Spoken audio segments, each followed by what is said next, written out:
that out throw from this depth, right? So that doesn't mean everybody can throw at the length of the field. That's not what I'm saying.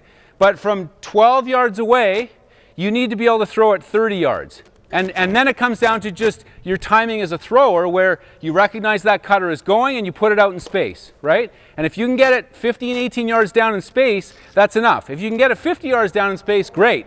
But hucking is not throwing it 50 yards, right? Hucking is being able to put it out into space to a cutter that's going. And if you can't do that, then defenders start to realize, one-dimensional thrower, they don't buy that, they sit underneath, now your offense bogs down, you can't go anywhere, all right?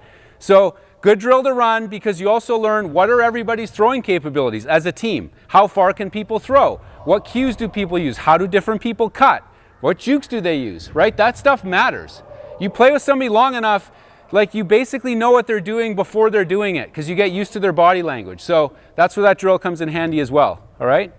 Okay, second drill. So this will be an initiating cutter drill, okay? And the concept of this is not a stop disc situation where you actually have the ability as a cutter to move around, okay? So let's, and I want to emphasize that that is critical. A mistake that a lot of cutters make, especially off a set player on offense, is the pole's going up and they go and set up in the position they're supposed to be in according to the play on the playbook that got emailed out to everybody 3 weeks ago, and that's what they do. And then they stand there and they wait for everybody to get into position, and then someone says, okay, let's go, and then they go. And everyone else knows they're going too, all right? So instead of that, I want you to get used to, wherever possible, any non-stop disc, stay in motion, all right? So let's get the throwers in the same spot, okay? In this drill, when we do it, the thrower's going to start in the goal and walk up. What's that? Not for this one. For the next one, I do. So, but for now, just keep a disc on this dot here. So let's have somebody with the frisbee, whoever. And I need a defender. Anyone? Yes. Okay, so the concept here is, so in this drill, he's going to walk it up, all right? So actually for this, let's do that. So start in the net, marker stays there. The idea is the disc rolled out the back of the end zone, and I'm the initiating cutter, all right? So, ready? Play it live.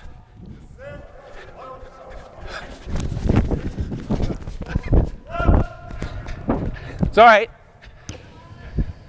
So, the whole idea is I don't need to see where he is. I know where he's going to end up, right? He's going to end up at that dot. The disc's going to get checked in. What I'm trying to do is I'm trying to prevent him from seeing any of that, right?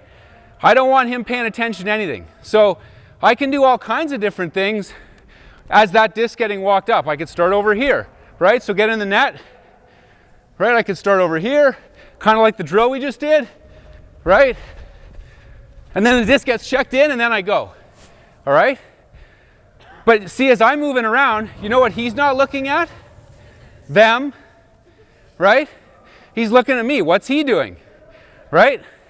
So that's this drill. This drill is figuring out what unique ways can I use to get open.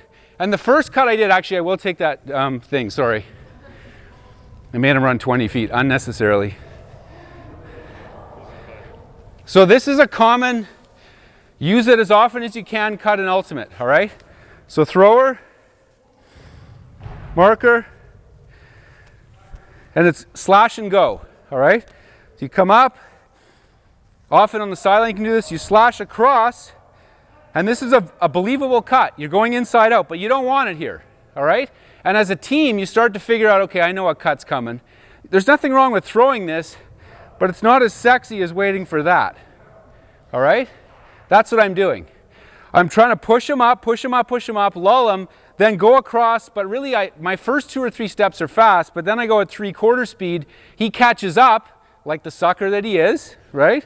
And then boom, as soon as I feel him on my hip, I'm gone, right? And now I've got the whole lane, and your thrower realizes I know what's going on there, and it goes up, and if it doesn't, it's the same drill we just did. You win underneath, all right? But that's just one option. I could come from here, push him across, and do the drill we just did.